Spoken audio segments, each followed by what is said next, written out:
Hello, my name is Brandon Kiesling, and I serve as Associate Pastor at First Baptist Church, O'Fallon, Missouri. And we want to welcome you to an event that we're putting on March 11th, 2023, called the Church Security Essentials Conference. And we've invited the Church Safety Guys team, Mike Scully and 𝗵𝗂𝗿𝗄𝗵𝗵 𝗬𝗂𝘆 and others, to be able to come with their expertise to be able to cover a number of topics related to church safety and security, from building a team from the ground up to equipping them to be able to serve, de-escalation tactics, and even working with local law enforcement in critical events. This will be a one-day conference that you will be equipped and encouraged to be able to go back to your church and operate with excellence in the days ahead. And we price this at a very good price point that you can bring the church leadership as well as any volunteer that serves on your team. And you can find all the information, including scheduling and bios of the speakers, as well as the pricing and registration on our website, which is firstofallon.com/church safety. We hope that you can come and participate in this amazing event, and again, that it'll be an encouragement to you in the days ahead. God bless.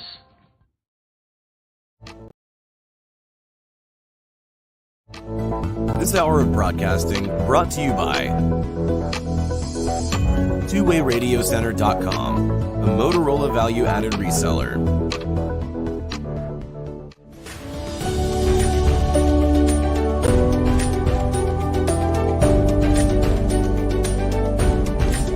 Welcome to the Church Safety and Security broadcast with the Church Safety Guys.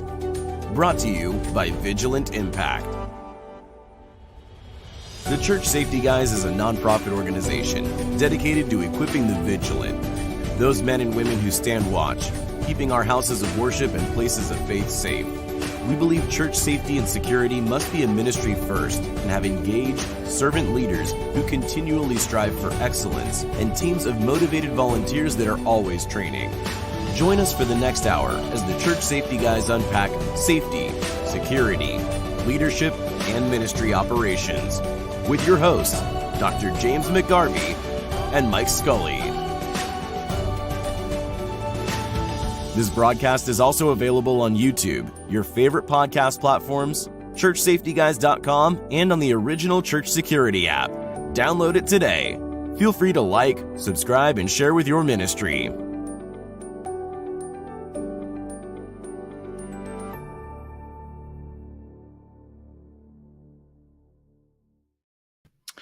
Well, hello, welcome to the Church Safety and Security broadcast with the Church Safety Guys. I am James, and once again joined by my co-host, Mike. Good evening, sir. How are you? I am good, and I just realized that on this awesome Sunday evening, we are competing with a football game. Yep, that we are. So we will actually be taking the... what is it? The 12th is the Super Bowl. We're gonna forego the broadcast that Sunday night because No, it's the tendency of certain games, but it's good that we're syncing this throughout the week with all the different platforms. So yeah, whether you're watching it live on Facebook or catch it replay during YouTube or any of the podcast platforms, so it's all over the place, and it's a good mix. I mean, sure. The stats kind of show that there's folks listening to it in many spots, and they don't always get the mannerisms and the fun that we do on camera without sound. But it is a good way to listen to it, whether it's in the car or otherwise, or heck, I throw it on my Amazon device and stream it back just to pick back up on things our guests say and copy those gold nuggets down.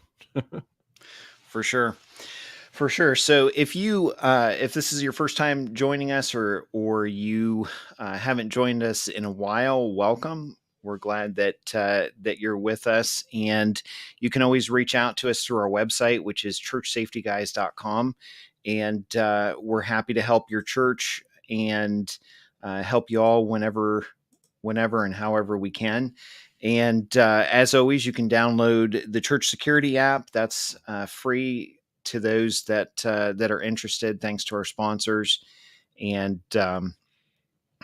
has actually, if you download it and register it, there's some great great resources, and we're getting ready to update those again. So that has snippets from our devotionals and different things like that. And you can use that with your team. And as always, if you're watching at a later time on YouTube or one of the other platforms, feel free to like and share. And we'll get rolling. So the interesting thing, I have to tell this story real quick because I've been saving it for a couple of weeks. But on Wednesday night, I go back to my old church. So I'm kind of between two churches at the moment. And so Wednesday I walked in and I was checking one of my kids in to the 𝗃𝗏 program.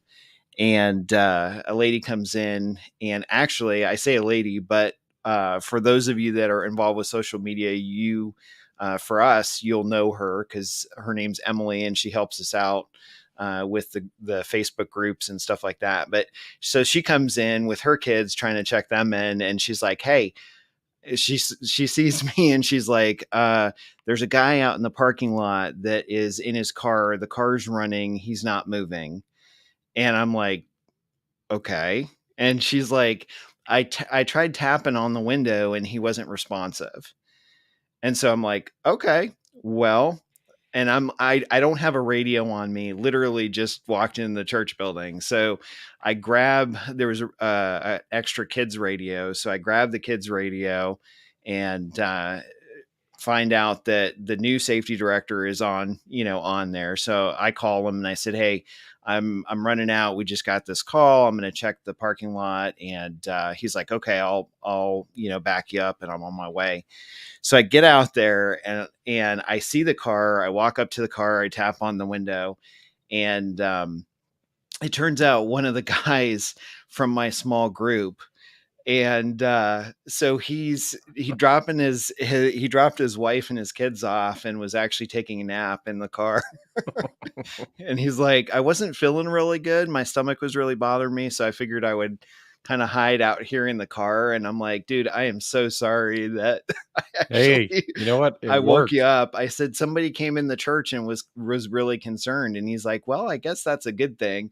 And I turned around and the guy, because when we respond to parking lot things now, we always go to, we always try and respond to people because of stuff that's happened, with other churches and whatnot. And so I turn around and I grab the radio to say, hey, we're good here. We're clear.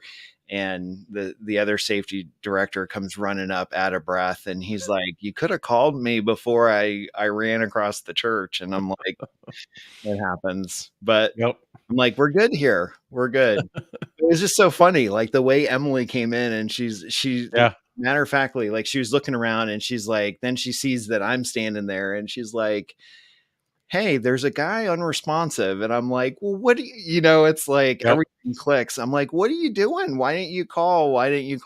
911, whatever. Very interesting story. And this ties in. I actually just got off a plane Friday night. I'm coming through the terminal, and off in the corner, it's late at night. Most of the terminals are inactive, and there's somebody sleeping laying down semi in the corner, but not really in the corner. And I'm like, no one else was around. I couldn't see a badge or anything like them, like their airport worker or something like that. And so there was nothing distinguishing as to their outfit to say, oh, they probably just work here, and maybe they're just on break. And so nobody's around. I can't even find, there's no TSA walking up and down because it's that late. There's not a cleaner or anybody. So I went like 15 gates before I ran into somebody that actually worked in the airport. And I'm like, what? Crazy. Back at gate 14, there's a person that apparently is slumped over laying on the ground there. Now, I was trying to wait till I found somebody, or I would have gone back myself, and it just further and further and further. And finally I found somebody, and they're like, no, that's a person there. They work super early in the morning, and it was easier for them to come here at night, and they crash on the floor. I'm like, there's got to be a more comfortable place than an airport floor. But I was like, I just want to make sure it's not a medical issue of some sort, that somebody just decided to hang out over there and crashed, and literally. So it was, That's yeah. crazy. Yeah, next, actually, and I will let everybody know next week when we do the episode, it's actually just going to be Mike, and we'll have 𝗲𝗃𝗃 with him. So you guys you'll be running the show, and we're going to start doing a segment, probably about once a month, I think is what we talked, but it's called, and we've done it before, called Real Stories of Church Safety, and Jared's got some awesome things lined up. But next week I'm going to be down in Garland, Texas, with the Idea Day team and network, and so it gives me a chance. But we're actually flying out. My pastor and I are flying out Sunday night to go to that, and I'm looking forward to a couple of days in southeastern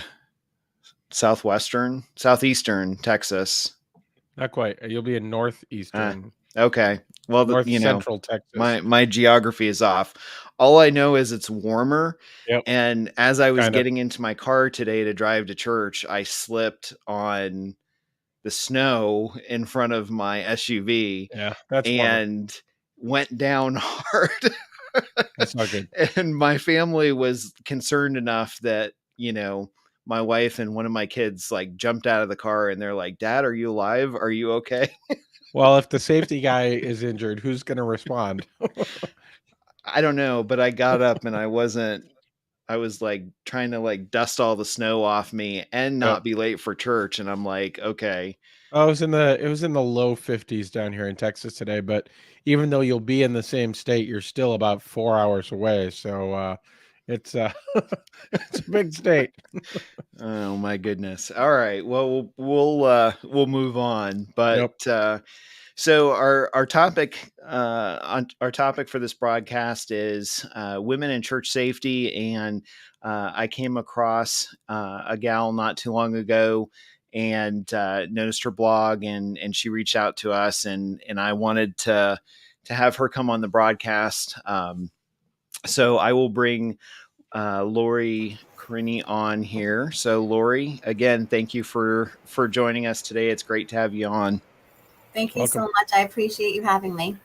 Absolutely. So I'm gonna your list of accomplishments is quite impressive. You have a website, and you are attorney by day and church safety director at your church all the rest of the time. Something like that. Okay. Yeah, that's close. Second Amendment attorney during the day. I do tactical training in my free time, and church security, while at church.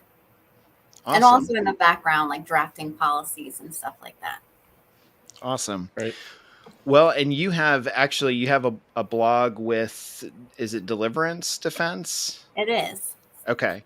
So if you, and I'll put the website up. So if you're watching at a later time, you're welcome to to go to her site. She's got some great information, resources, articles that she's written, etc. But for starters, if you can, go ahead and actually, you wanted to share your testimony and how you got into all of that. So I'll give you that opportunity.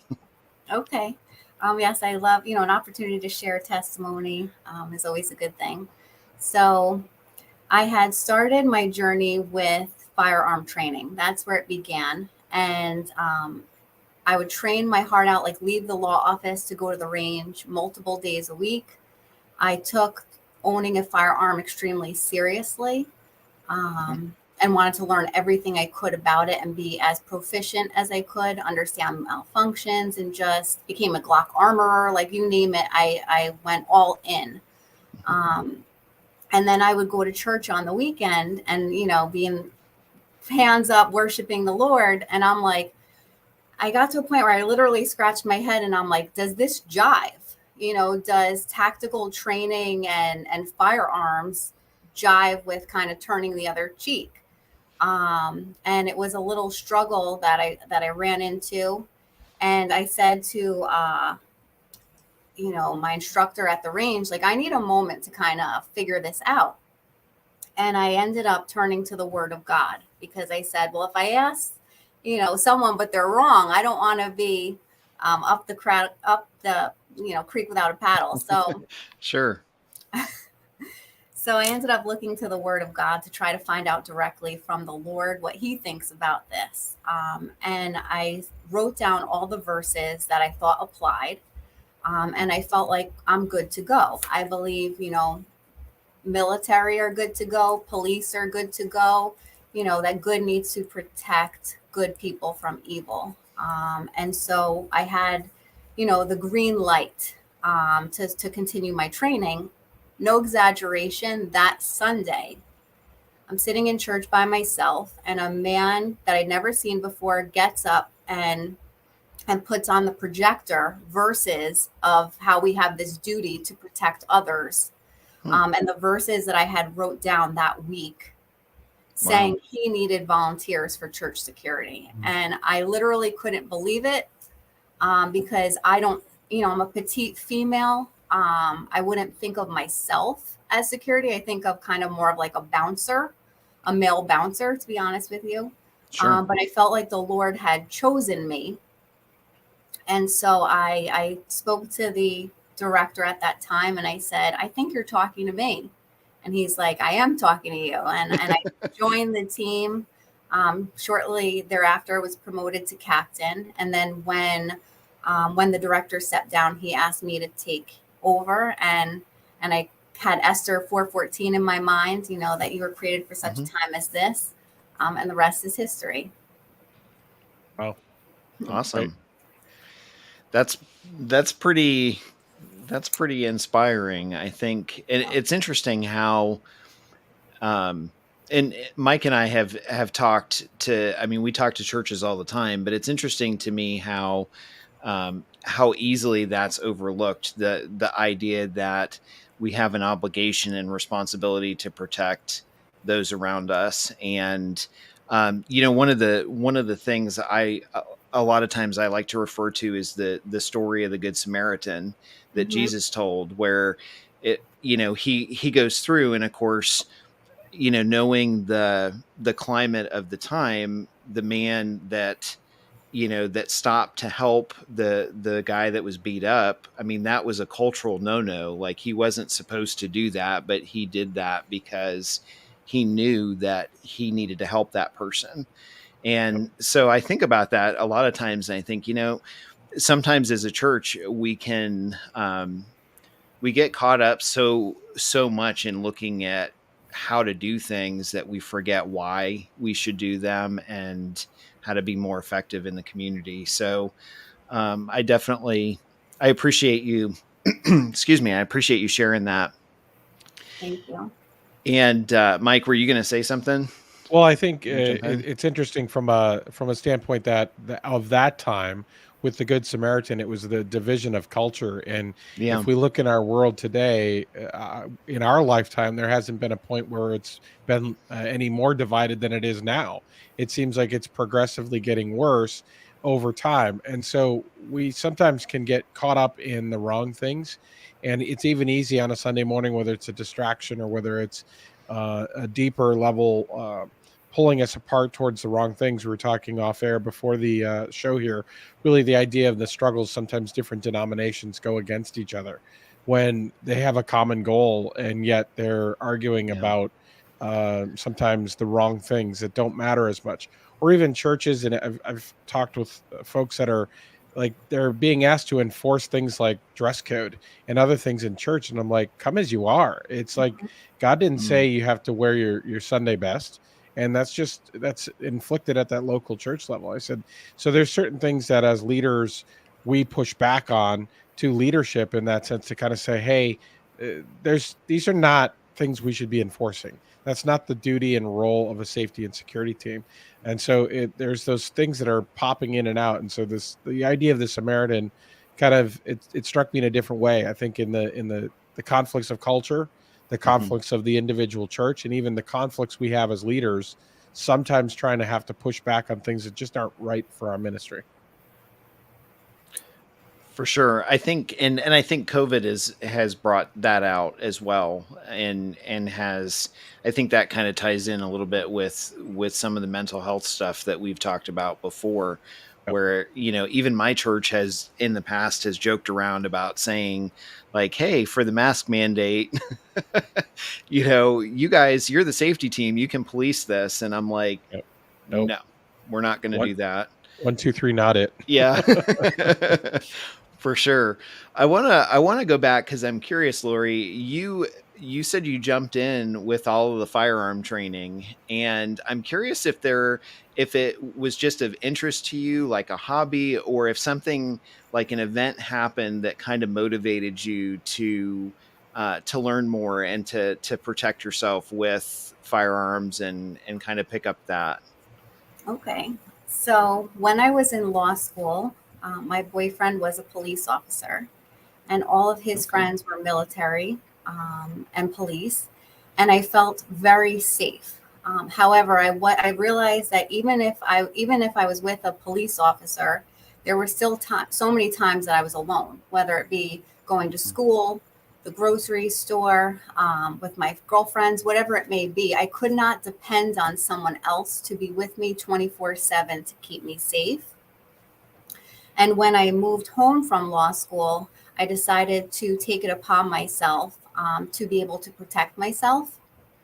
And that's kind of how I got into it, not realizing that I think it was never really about me, in the sense where it started with the desire to protect myself, but it turned into God using those skills to protect others.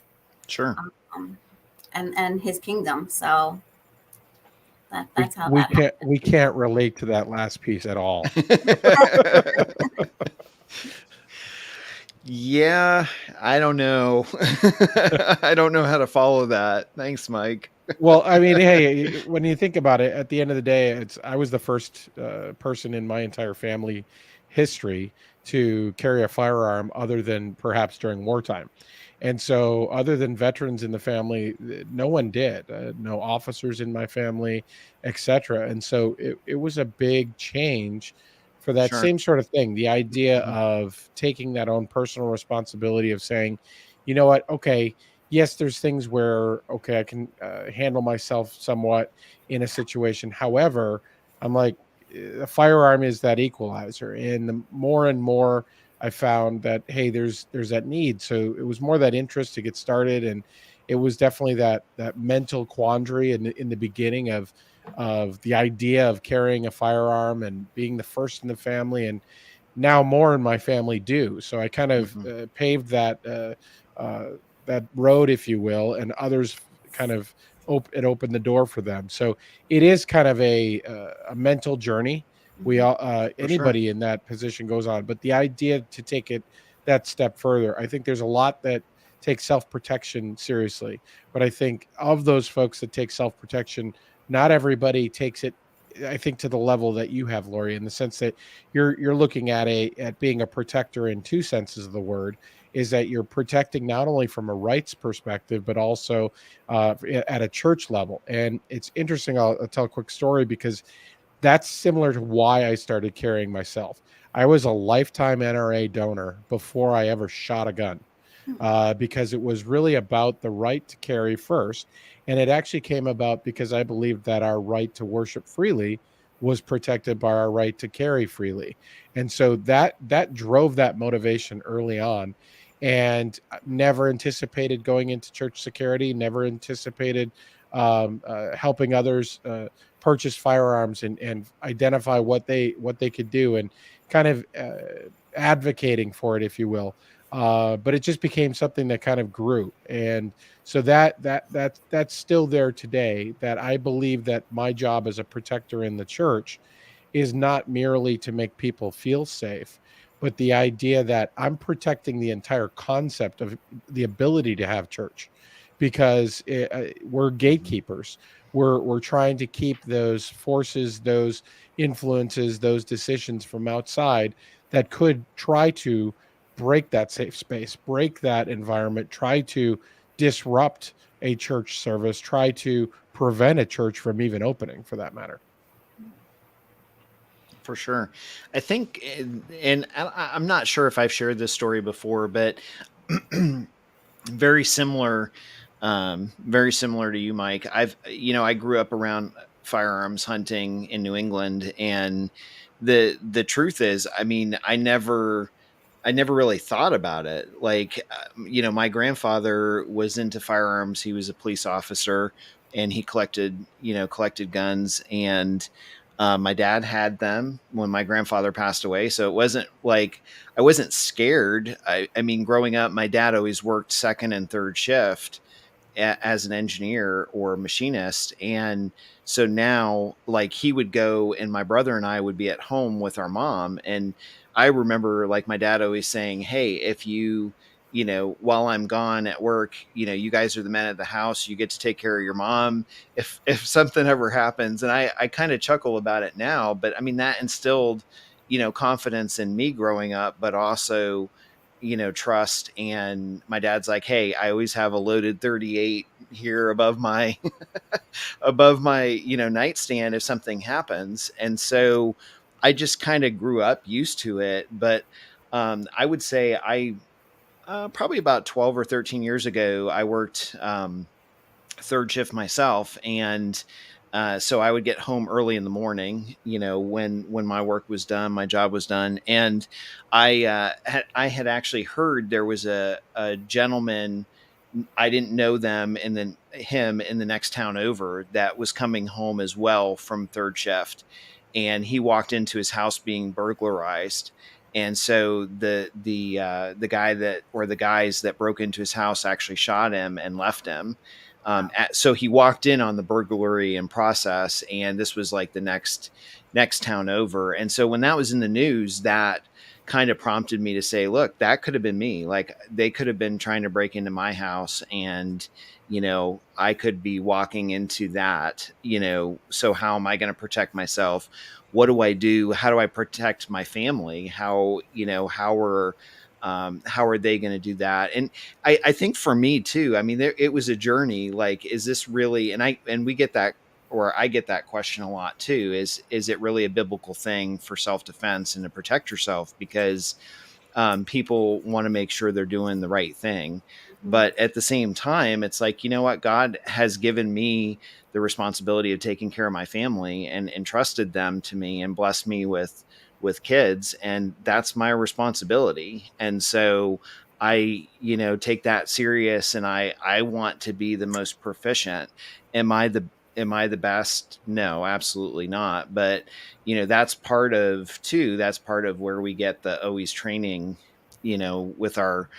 with our logo from, because, we want to encourage people to keep going and to better themselves and to learn more, and to be ahead of that curve, and, be effective protectors, and effectively, take advantage of their God-given rights. So. Yep. For sure. Laurie, tell us more about kind of the attorney side. What kind of got you wanting to go that route? How did you choose that line of practice? What do you see the most that you're kind of working with today around Second Amendment? Okay. So I joined the firm. It's a family practice. I practice with my father. It's mom and pop shop. I'm an attorney with my dad. And my mother is my receptionist / paralegal. And when I first started here, I worked here since I was a child. My first deposition I sat in when I was 8 years old. I've been here a long time. Yeah. But I was doing everything my dad did. And he has almost 50 years of experience.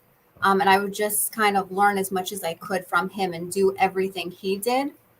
But what is so good about God is kind of the convergence. Like, I had these separate areas of my life where I would practice law during the day, go to the range at nights and weekends, and go to church on the weekends, go to Bible study, life groups. Everything was like church, office, and law, but they were all separate.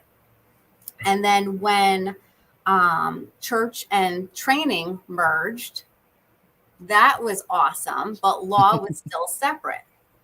And then I realized, wait a minute, we need policy and procedure. Wait a minute, what does our church insurance say? And like, I couldn't take off, what's the law on use of force? You know, like I couldn't take off my lawyer hat looking at all of these church and training related issues.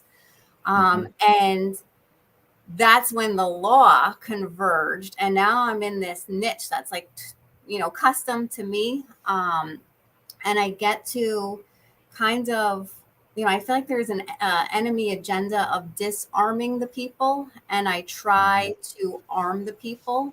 And I'm blessed to be able to do that every day in my office and to work on things I'm passionate about.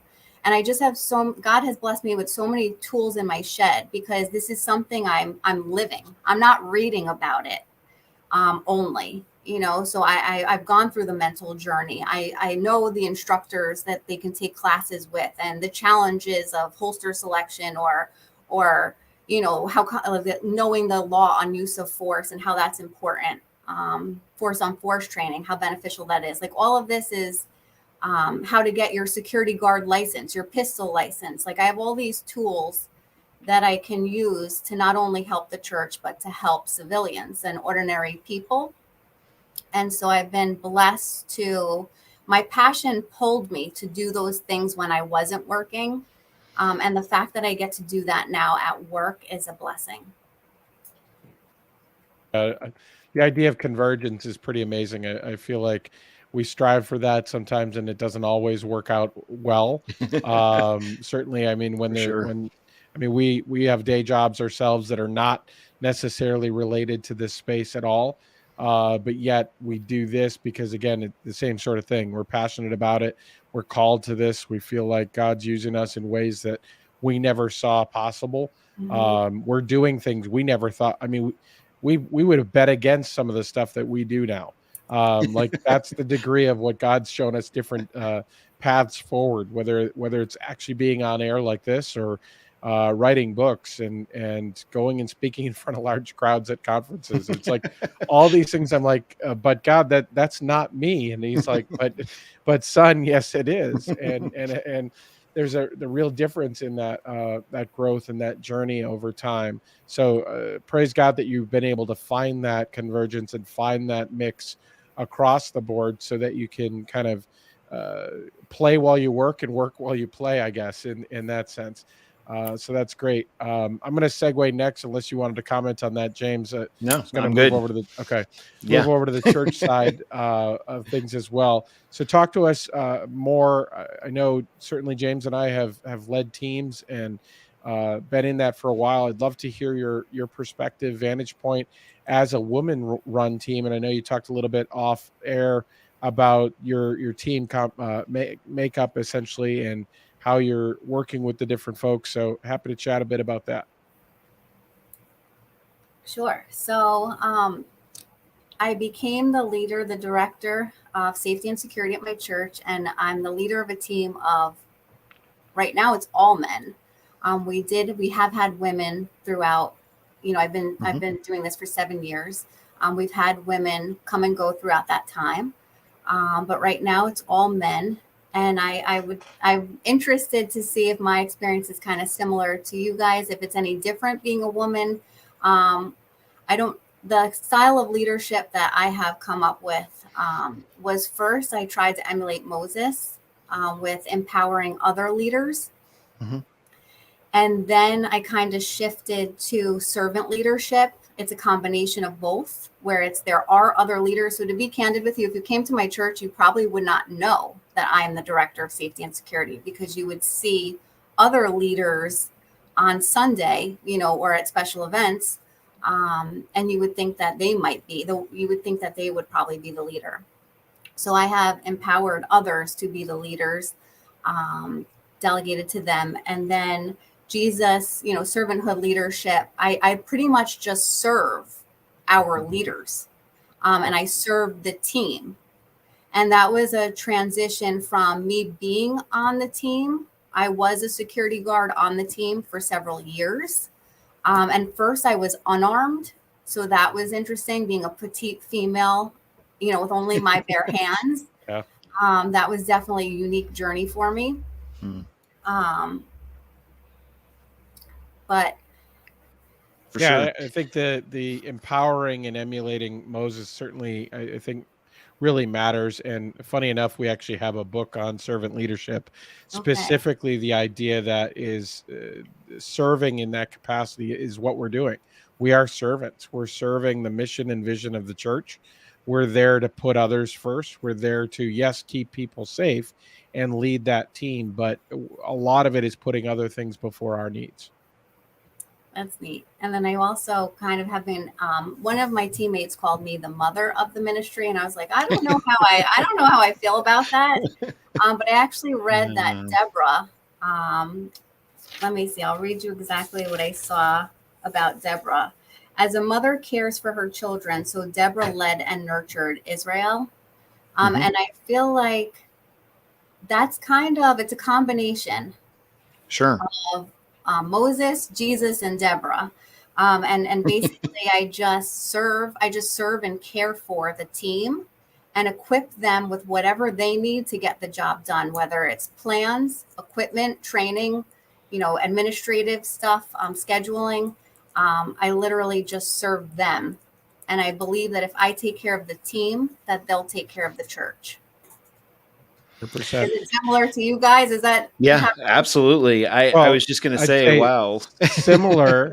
However, I could say that we've never been accused of being a mother. I can tell you that much. Yeah, well, that is very true. I will say that servant leadership has always been of interest to me, and that's kind of one of the things. Actually, one of the things I've researched and put in my my interest with education, because I feel like I've always felt like, and I've been very dynamic in my career with leadership and different things like that. But I've always felt like, Jesus was a great example of saying, okay, kind, firm, but also direct to accomplish stuff. And, when, one of the last things that Jesus said to us was to go and make disciples. And so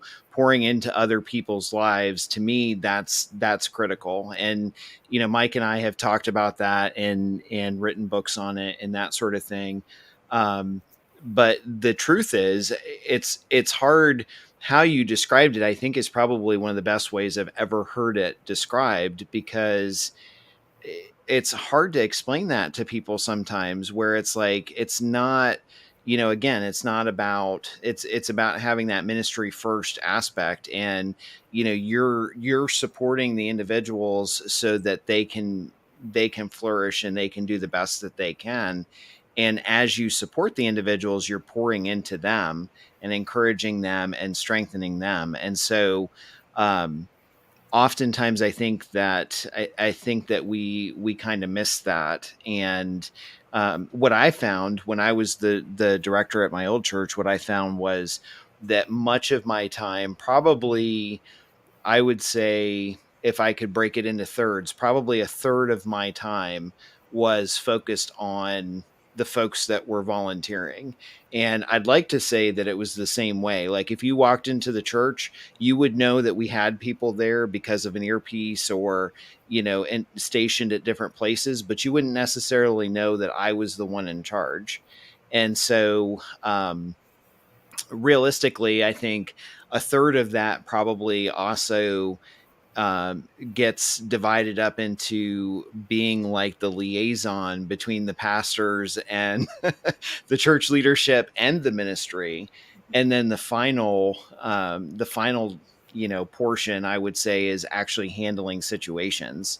So from a leadership role, really little of what you're doing is handling the actual incident as much as it is, connecting with others, connecting with the leadership, and kind of creating a ambiance of safety and security. Like, people might not know that you're the director or that you have people, but a lot of times, like I know at my church, even today, I went into the earlier service, And as soon as I walked in, I could see that people had relaxed. Like they were like, "Hey, he's here."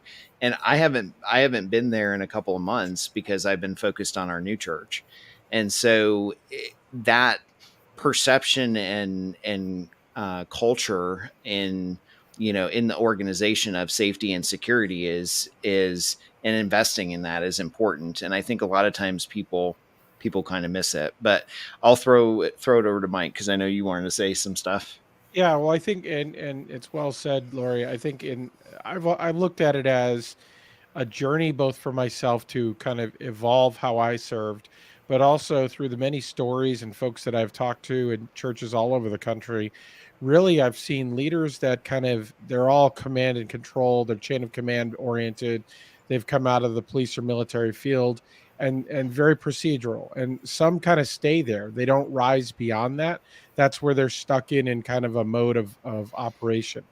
I've seen some that are very much the manager, that they've had that in their background. They are there trying to make it easier for their team. So in ways doing some of what you talked about by removing obstacles, but some of those are not necessarily familiar with response protocols and chain of command structures and incident response. So they kind of stay in that manager lane. Mm-hmm. And finally, you got the third, and why we're such big proponents of finding folks that are actively engaged in ministry, because you can teach somebody to manage, you can teach somebody to understand chain of command structures and incident response, you can teach response tactics. It's harder to build that character and that culture into that person. So we really, and where I really see myself in this ministry today, is engaging and discipling my team. Is that it's, yes, I have to check those boxes of, are we ready for this service?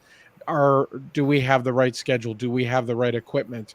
But it's really about encouraging and empowering others so that they can go out and feel confident in what they're there to do, which is not just to stand post. I know you talked about the idea of the perception that church security was the bouncer type.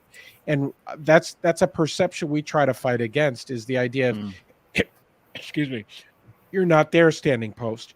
You're there actually creating a experience, an environment that's safe for people to feel comfortable enough to worship freely. Amen. For sure. It's an interesting, the passage that you read is pretty interesting. I'll have to go back and read that. It almost seems like there's a book in there somewhere, Mike. I was waiting for you to say that. There probably is, but I haven't even talked to you yet today, so I'll have to share I already have an idea to share with you about it. Oh my goodness. All right. Yeah. We're going to skip that. You brought it up. So what, Lori, what do you think some of the, I don't know, unique things besides being the only woman on an all guy team? What do you think some of the unique things you've seen have been as you've taken over that ministry? I think something unique about the ministry, the fact that we're first responders for all emergencies is unique. Whether it's like usually an EMT would be called in for a medical emergency, and fire department, we would think for a fire, and SWAT maybe to take out a threat, active shooter. It's like sometimes people have a niche that they do, whereas security is actually the first person called in every emergency, whether it's someone choking or a fire, the fire alarm goes off, or shortness of breath. A lot of emergencies are medical as opposed to so that's been unique to, even we have pastoral protection. So it's like executive protection, situational awareness, use of force. Like these are all CPR, AED, first aid, stop the bleed. Like these are actually life skills. So I think it's really neat it's unique about this ministry to equip all of these good-hearted people with these life-saving skills that not only benefit the church, but also their family and society.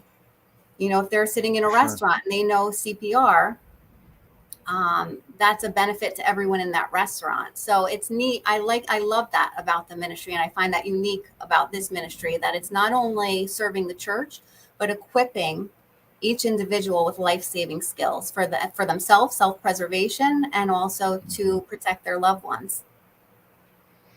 That's a great point. Not every church actually does that as well. Like some churches do have a setup where it's very broken up, like you mentioned. And I think our church actually, when we first started, that's how we ran. Like, we had security that just responded, and then a medical team. And what I found was, and of course, every church is different, and not every church is going to agree with me on this, I know. But what I found at my church was that was creating a really big divide between the teams. And, the security folks kind of felt like, oh, well, we're really the response team, and the medical guys were like, well, most of our stuff was medical, so why are these guys getting credit? And so I think the first thing I did when I stepped in was got rid of both teams and made one team, and then just started training everyone with that. Like you said, like, we'd pull them in, and now not every single person on our team carries a firearm. If they want to, they're welcome to with the training. And, we put them through a training class and help them with that. But at the same time, most of what we respond to was medical as well. So we were trying to create more of a diverse team and really help folks, because oftentimes people would say, well, I'm not going to respond to the medical thing because I don't have any medical training. And I'm like, okay, well, guess what? Guess what we're doing next month? Medical training. So, because this is just good stuff, good information to know. So. Absolutely. I mean, you need the exposure. And I think the idea of a blended team, I think, absolutely makes sense. One, because I've seen in churches that I've talked to, there seems to be this tendency, because of the calling of people's jobs and careers, that it's the guys that drift to the security side, and it's the women that drift over to the medical team, whether that's because they're nurses or other, it just seems to shape up that way. And so you have potentially two functioning teams, yes, but I've also found that it does work better when it's integrated. The idea that, and this goes back to serving and equipping the others, Lori, is I feel like if you surround yourself on your team with experts in different areas, you could bring in somebody that, guess what, when we run the Stop the Bleed, that person runs that class. And the idea that I try to do is I want my team to be equipped enough to teach it, not just do it. And so the idea that we create that rotation, allow them an opportunity to actually have the floor. And it's a good way to identify who might be that next leader, who might be a service lead, who might be that future lieutenant, if you will, for purposes of the team, that might even be the person you ask to take the torch if you move on or take a different role.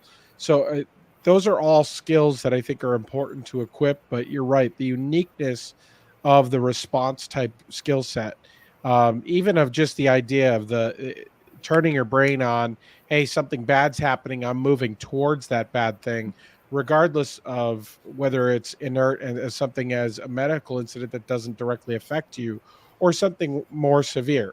Thankfully, we've not been pressed into that sort of situation, but we know folks in this ministry that have, and have had to be on scene like a first responder. So I tend to call us immediate responders, because we're immediately there. We're right there when it's happening, versus calling in those first responders.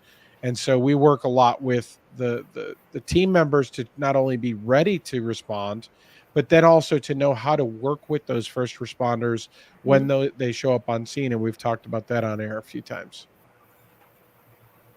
I agree. And I think also repetition. If you're going to have people who are not medical, if you want them to know how to do CPR, I would suggest not waiting until the certification runs out to host another class. Like we just have them frequently, because I think if you learn something once, maybe that works for some people. That's not necessarily best for me. Repetition is better. So we don't even wait for our certifications to run out. We just keep kind of repeating the trainings too, to make sure it's fresh. And also that helps when we have new recruits to catch them up to speed. Absolutely. For sure.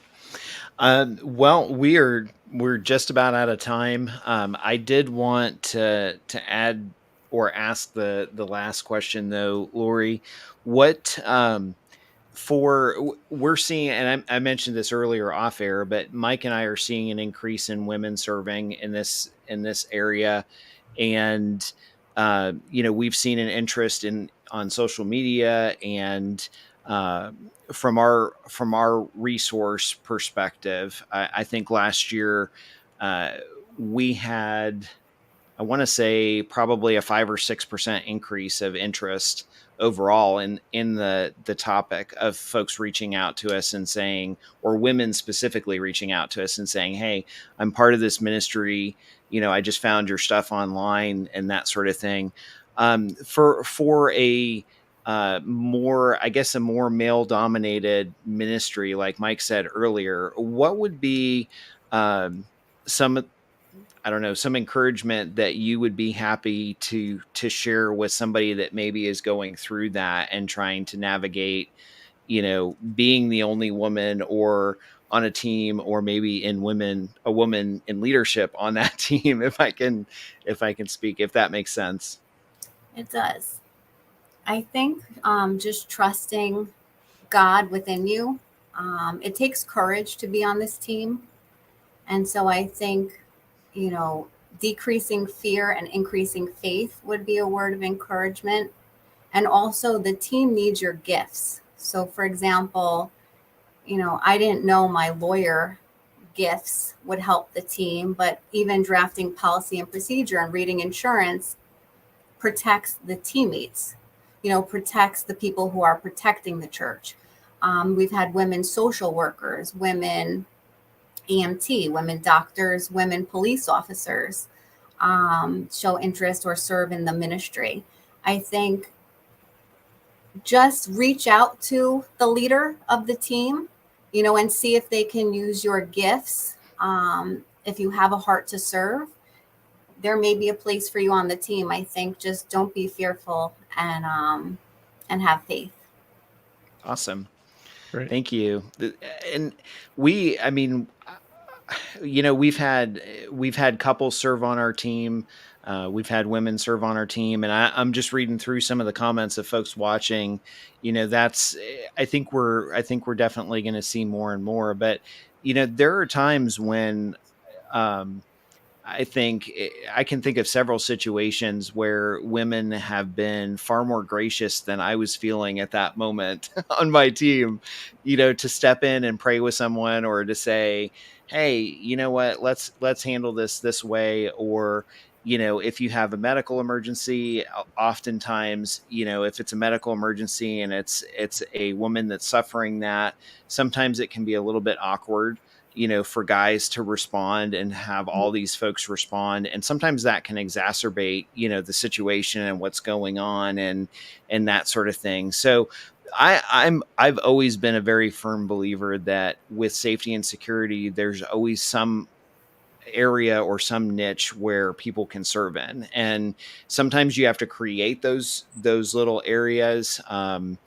to plug that person in if you can. But I think ultimately, there's a place for everyone to serve, that's gifted in that way. So I'll throw it over to Mike. You can wrap it up, and yeah, we'll go I from think there. it's great to hear from your perspective, Lori, and the convergence and some really good points that you had there tonight. Really appreciate that you're able to serve in your calling, both inside and outside the office, if you will. But I really look at it as, and stress to folks that have listened tonight, is reach out. If you don't have a female on your team as it stands today, figure out why. Is it because the culture of your team is creating a barbed wire fence? And maybe you're not personally as a leader saying that you don't want that. And maybe you're not refusing it if it's offered. But is that culture creating offense? So you got to look at what that looks like. And I would treat it in your own team like we often talk about firearms or knives. 2 is 1 and 1 is none. So get cracking. And that message was sponsored by Mike. So if anybody has any hate mail, you can send it. No, it is what it is. But you know what? It's interesting because we've seen, and I will say this, we've seen for lack of a better word, the evolution of church safety and security. I mean, even in the last few years, we've seen churches, in a different generation come up to embrace it and say, it's no longer a good idea. This is a necessity. This is a good ministry that we have to have. And so I think it's interesting and it's encouraging to see other people step in and realize that it's not just about, being a bouncer. It's about all these other aspects and, bringing this all together to serve the body of Christ and serve one another on and off campus. So definitely good stuff. But anyhow, I did post your link and I'll bring it back up here. So I would encourage everybody to check out Lori's website, 𝗫𝗴𝗻𝒐𝑑efense.com. She's got some great articles on there and definitely some interesting topics for women as well. And then if you're in New York, I know actually a lot of our folks that listen, you can actually pull up her family's website, which is CoriniLaw.com. And there's a ton of resources on there as well. So if I would almost say that she would be a great resource. Well, I am going to say she would be a great resource if you're a church in New York and you want to touch base on some of that. So definitely reach out to her and her family. So certainly know New York adds its own layer of struggles to armed defense and everything else. A former neighbor in Massachusetts, so I get how bad it can be up there in the Northeast. Yes, I'm shining my light. There you go. And I'm just happy being a native of New Hampshire. So I'm like the first state that doesn't have the regulations that your two do. So live free or die, right? Yeah, there you go. But yeah. So anyhow, thanks so much, Lori. And we'll definitely talk again. We appreciate your time and joining us tonight. Thank you so much for having me. All right. So wrapping up real quick, again, just want to encourage folks, check out our website at 𝗓𝗏𝑠afetyguys.com. And there's some great resources on there, as well as if you go to 𝗓𝗏safetyconference.com, you can get information about our 2023 conference, which I think is 48 days away. So we've got some great folks coming across the country for that. John Riley will be joining us again from Michigan. He is going to be talking about de-escalation. Dwayne Harris is going to be joining us from Florida. So it'll be a great day, and you don't want to miss it. And tickets are selling out. So obviously Mike and I will be there, Lord willing, and looking forward to it. So yeah. Until next time, we'll talk to you. Well, I won't talk to you next week. Mike will talk to you next week. But take care. Have a great week. God bless. God bless. This hour of broadcasting brought to you by 𝗃𝗵𝗴𝗏𝗍𝑟adiocenter.com, a Motorola value-added reseller.